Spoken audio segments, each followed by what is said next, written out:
Do you want to know what the #1 problem is with helping kids with anxiety and OCD? It's that they have no way to communicate their struggles with their parents. I'm going to talk to you about how to develop some good communication skills with your child so you can help them crush their anxiety or OCD. Stay tuned, that's what's up next.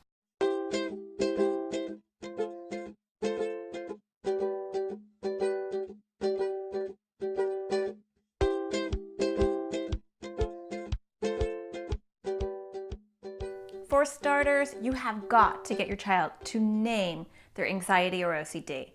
And I don't mean anxiety, I mean a funky name. Call it Mr. Worry, call it a dictator, call it a worry cloud.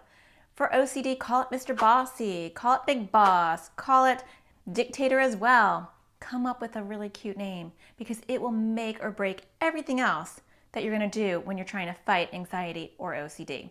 I don't care how old your kid is. I do this with 25-year-olds. Name it.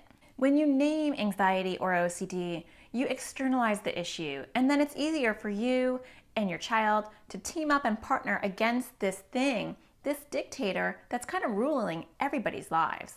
If you want more information about this, I rant and rave about this in an entire YouTube video, and I will leave a link down below.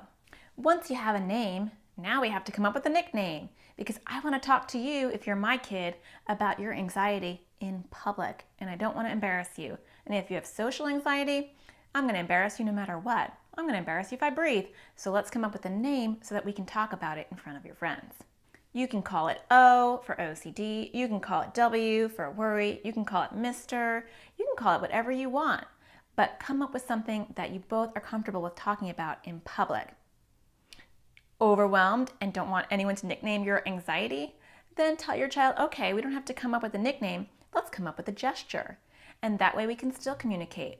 And sometimes it's even good at home because sometimes kids get really, really angry when we talk about their anxiety. So what if I did something subtle? What if I touched my nose? And so instead of saying, hey, is that your anxiety? Or, hey, is that your Mr. Worry? I can just be like, I know you're having a hard time. It works. Okay, so your kid doesn't want to get out of the car. It's time to go to school. How anxious are they? Are they just pulling the wool over your eyes? Are they having a bad hair day? Or are they super anxious? Well, you don't know because you haven't developed any language to talk about it. So let's talk about how to do that. Develop a scale, either a 1 to 10 scale, 10 being like, I'm about to have a heart attack, and 1 is like, I could take on the world. If your children are into numbers, you can do colors, and that's really good for little people.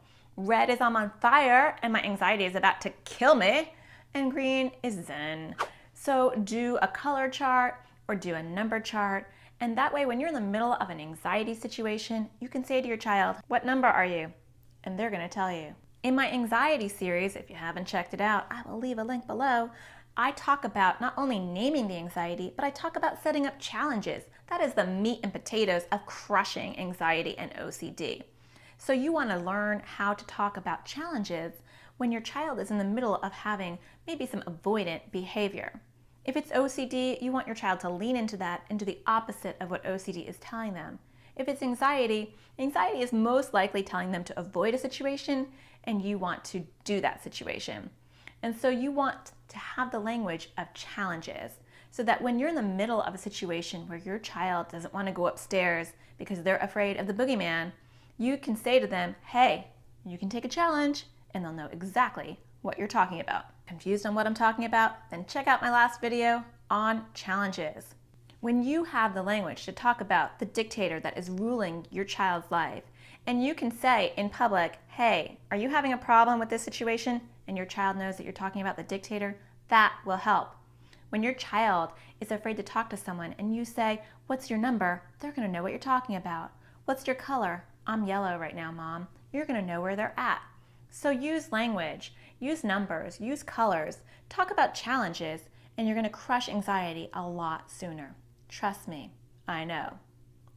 If you want to learn a lot more information about this, you should check out my website at anxioustoddlers.com, a website for everybody and all ages.